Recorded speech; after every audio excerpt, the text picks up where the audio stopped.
नमस्कार मित्रों, आप सभी का स्वागत है हमारे YouTube चैनल शिव की भक्ति में।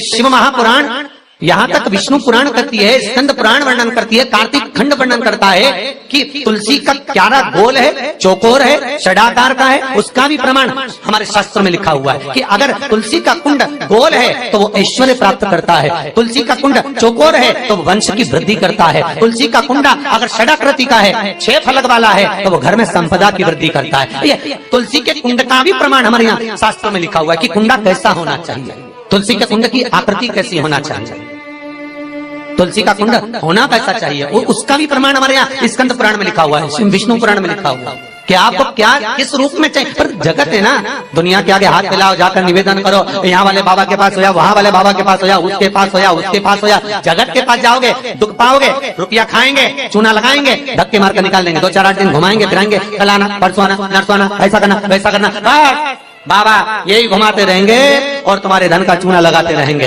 पर निवेदन है इनसे बचकर शिव की शरण में जाकर भगवान शास्त्र में जो लिखा है उसके अनुसार हम क्यों ना कर्म करें जिसका फल हम पा जाए, हम क्यों ना ऐसा कर्म करें जिसके फल को हम पा सकें, हम क्यों भ्रमित हुए। हमारे यहाँ तुलसी के कुंड का भी विधान है, गोल कुंडा है ऐश्वर्य देगा, चौकोर कुंडा है। आप लोग कई बार देखे होंगे किसी किसी के यहाँ चौकोर तुलसी का क्यारा होता है, कुंडा होता है, वो वंश बड़ा, षडाकृति का है, वो धन देता है, संपदा देता है। दोष हमारा है, हम तुलसी के कुंडे के नीचे शंकर जी को रख देते हैं, क्यों कि यहीं तुलसी जी को पानी चढ़ाएंगे, यहीं शंकर जी को चढ़ा देंगे। दोष तुलसी के कुंड के नीचे हम सर्पदेव को रख देते हैं, नाग देवता रख देते हैं, पानी चढ़ाएंगे, पात्री रख देते हैं, नहीं, इसका दोष हम सबको स्वयं अगर गलती करते हैं तो स्वयं को कैसा कुंड हो। 7 तरह के कुंडों का व्याख्यान तुलसी के रूप में कहा गया है। पहला गोल, दूसरा चौकोर, तीसरा षडाकृति, चौथा त्रिवेणी, 3 कोने वाला कुंडा। शास्त्र कहता है जिसके मार्ग घर में टुकड़े हो रहे हो, घर विभाजन की ओर हो रहा हो तो 3 कोण का कुंडा घर में रखकर पूजा करने पर परिवार एक हो जाता है। 5वां गार्डन में बिना कुंडे का, बिना कुंड का जो तुलसी का पौधा रोपित होता है, बिना कुंड के एक बगीचा जैसा बो दिया जाता है, तुलसी तुलसी उत्पन्न हो जाती है। महाराज वहां पर संपदा तो रहती है पर चिंता बहुत रहती है, टेंशन बहुत रहती है। क्यों? घर के दरवाजे के बाहर इतनी सारी बगीचे में तुलसा कर दी, कोई निकल कर जा रहा था उसने थूक दिया, कोई निकल कर जा रहा था उसने पानी डाल दिया, कोई श्वान ने, कुत्ते ने, किसी ने, बिल्ली ने गंदगी कर दी, उसका दोष आपको लगेगा। इसलिए कुंड के अंदर तुलसा का वो धन तो देगा, जो तुमने बगीचे में तुलसा लगाई है, गार्डन तुलसा का करा, वो धन तो देगा, संपदा भी देगा, पर चिंता को बढ़ा देगा। 5 मारा। 6 तुलसी के कुंड को 3 धार पर लटका कर रखना। कई जगह पर आपने देखा होगा तुलसी का जो कुंडा होता है उसको 3 जो तार होते हैं, 3 जो चेन होती है उस पे लटकाया जाता है। महाराज विष्णु पुराण उसका भी व्याख्यान करते हैं। महाराज वहां व्यक्ति के कार्य उन्नति की सीढ़ी की ओर बढ़ जाते हैं।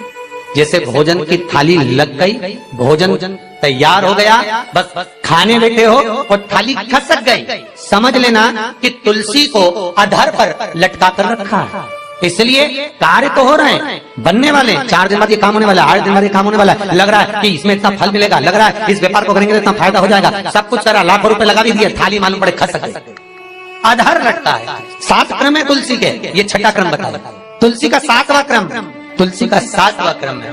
महाराज तुलसी का कुंडा जैसा घर के आंगन में है, तुलसी का कुंड जैसे घर के आंगन में विराज रहा है, ऐसा ही छोटा सा कुंड भगवान के लिए रोपित करें। प्रतिदिन भगवान की सेवा करते समय तुलसी का कुंड सम्मुख रखकर उसकी आराधना करना, फिर उस कुंड को वापिस बाहर ले जाकर रखना, फिर दूसरे दिन पूजन के समय पर कुंड को लाकर रखना। हम तो यहाँ तक कहते हैं विष्णु पुराण गर्ग संहिता कल्याण का तुलसी अंग यहाँ तक वर्णन करता है कि आप पूरे साल ये नहीं कर सकते तो कम से कम कार्तिक के महीने में भगवान के सामने तुलसी का छोटा कुंड, चौकोर वाला, गोल नहीं, चौकोर कुंड लाकर भगवान के सामने रखकर छोटा सा कुंड का पूजन कर भगवान के साथ उस कुंड को वापस बाहर विराजमान करें, फिर कल लेकर आए, फिर विराजमान करें। आप पूरे साल नहीं कर सकते तो 1 महीना, उसका फल 1000 गुना प्राप्त होता है। तो किस चीज के लिए कहा गया कि तुलसी का कुंडा एक बाहर हो, एक घर के अंदर मंदिर के सामने पूजन के लिए रखा जाए? तो कहते हैं उस घर में वैभव, सत्ता, संपदा, लक्ष्मी, समृद्धि, शांति की कभी कमी नहीं, कभी प्राप्ति, सुख की, आनंद की। 7 तरह के कुंड, 7 तरह के तुलसी के रोग का वर्णन हमारे यहाँ विष्णु पुराण में किया गया। आप किस भाव से कर रहे हैं ये आप महाराज। स्त्रियों के, नारियों के जितने भी रोग होते हैं, बीमारियां होती हैं, रजोधर्म से जुड़ी हुई जो भी तकलीफें होती हैं, उसका भी व्याख्यान देवी भागवत में स्पष्ट कहा गया।